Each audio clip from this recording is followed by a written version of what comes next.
কখন যে বৃষ্টি হবে এমন হাপিতেশ দেশজুড়েই বলা যায়, কারণ আবহাওয়াবিদরা বলেছেন এবারে এপ্রিল মাসে টানা যতদিন তাপপ্রবাহ হয়েছে তা গত ৭৬ বছরেও হয়নি। গত বছর ২০২৩ একটানা ১৬ দিন তাপপ্রবাহ হয়েছিল। এবার তাপপ্রবাহ শুরু হয়েছে ১ এপ্রিল থেকেই। শুক্রবার পর্যন্ত তাপপ্রবাহ বইছে দেশের বিভিন্ন প্রান্তে। ২০২৩ সালের ডিসেম্বর মাস, এই মাসে ঢাকা উত্তর সিটি কর্পোরেশনের প্রধান নির্বাহী কর্মকর্তা দপ্তরে মোট ৭ বার বিস্কুট কেনা হয়। এর মধ্যে ৫ বার প্রতি কেজি বিস্কুট কেনা হয় ৩,৬০০ টাকায়। বাকি ২ বার কেনা বিস্কুটের দাম পড়ে প্রতি কেজি ৩,২০০ টাকা। গ্লোবাল মিডিয়া অ্যাওয়ার্ডস ২০২৪-এ ৩টি পুরস্কার পেয়েছে প্রথম আলো। বৃহস্পতিবার ২৫ এপ্রিল লন্ডনের ভিক্টোরিয়া অ্যান্ড অ্যালবার্ট মিউজিয়ামে গণমাধ্যমের বিশ্ব কংগ্রেসের সমাপনী সন্ধ্যায় এই পুরস্কার ঘোষণা এবং বিতরণ করা হয়।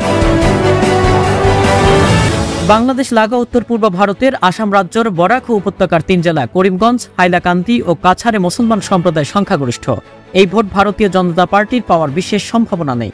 আর সে কারণেই শুক্রবার দ্বিতীয় দফায় তারা যাতে ভোট দিতে না পারেন সেজন্য ভারতীয় রেল একাধিক ট্রেন বাতিল করেছে বলে অভিযোগ উঠেছে।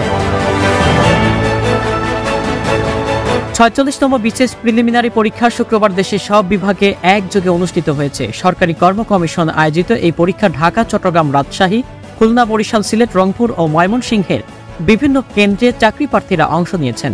সকাল ১০টা থেকে দুপুর ১২টা পর্যন্ত ২০০ নম্বরের পরীক্ষা অনুষ্ঠিত হয়। এই ছিল আজকের আলোচিত সকালের সংবাদ।